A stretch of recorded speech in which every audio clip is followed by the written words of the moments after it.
Adhyatma Upanishad. Without granting for a moment even a toehold for sleep, gossip, verbal exchanges, etc., and self-forgetfulness, meditate on the self in the self. I'm not sure, it's Ilmari from Finland. I'm not sure if I understand what is meant by meditating on the self in the self. The first self has a capital S, the second self has a small s.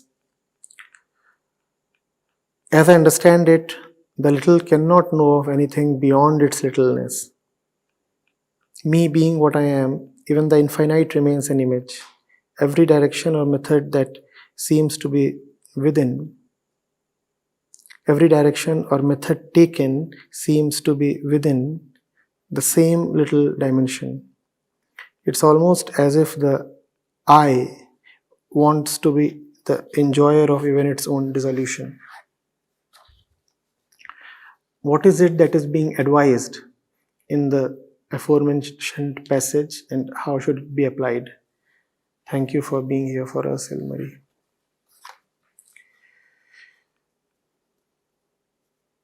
The verse says, meditate on the self in the self. For the sake of clarity, I'll take the big self as truth. Otherwise, there is no way I can differentiate between the two in a spoken way. So meditate on the truth in the self. Now the self is the small self, the ego. Meditate on the truth in the ego. And Ilmari's contention is the ego cannot know anything beyond its limited boundaries.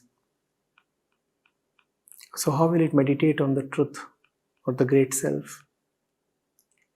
That is exactly the intention of this exercise, Ilmari.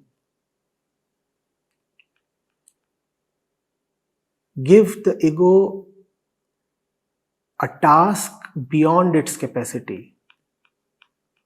What will happen? The ego is a machine. It can only do what it is conditioned to do, designed to do.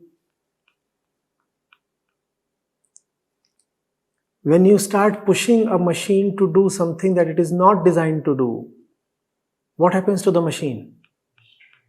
It breaks down. That's the purpose of all meditation. That's the method of all spirituality. Bring the ego to a point where it attempts something that it just cannot do, and the ego will dissolve. That can happen through love.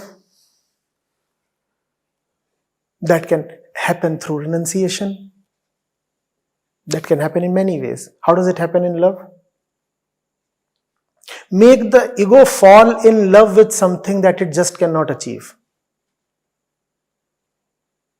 Make the ego fall in love with something that it is impossible for it to achieve. Make the ego fall in love with the truth. Now the ego is little, it cannot achieve the truth. But the ego has helplessly fallen in love. What will happen now? The ego will die. If you really love and you cannot get what you really love, you will die.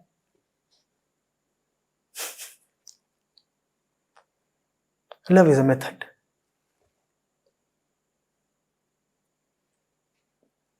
Renunciation too is a method. The ego is extremely possessive of itself. The ego is extremely fond of itself. The ego cannot give itself up. The method of renunciation is to make the ego give itself up. Now you are asking the ego to do something that is impossible for it to do. And in doing the impossible, the ego will. When you are letting the ego love the beyond, then it is something that the machine is not designed to do. The ego is attempting an impossible task. It will go. It will die. It will get exhausted in its effort to reach the beloved. Gone. Or make the ego renounce itself.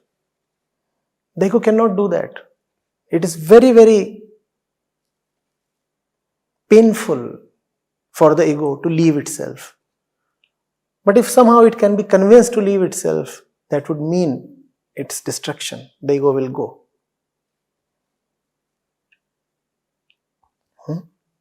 That is what is meant by meditating on the truth in the self. Meditation essentially means having something as target. The ego lives in targets. It wants this, it wants that. All desires have a target. Concentration is to reduce the number of targets to a few, possibly to a single one. And meditation is to target that which cannot be targeted. Concentration is to leave aside most of the targets and focus on a select few. That's concentration. And meditation is to target that which is beyond your reach. So meditate on the self in the self. Let the ego target the truth. That is meditation. An impossibility. The ego is targeting the truth.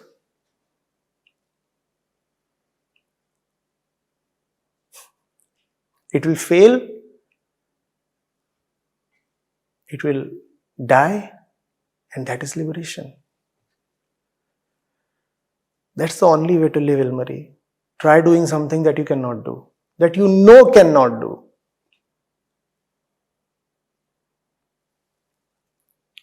Take up a project that you know is doomed to fail.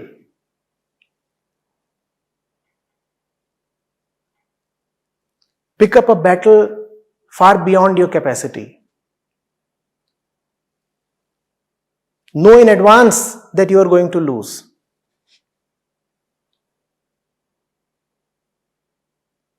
And then fight as if you are destined to win. That's the only way to live.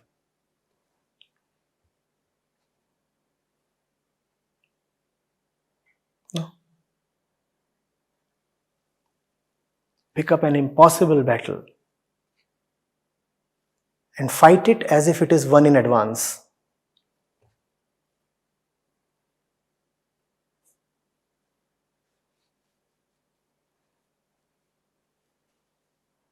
That's what the Upanishad is saying.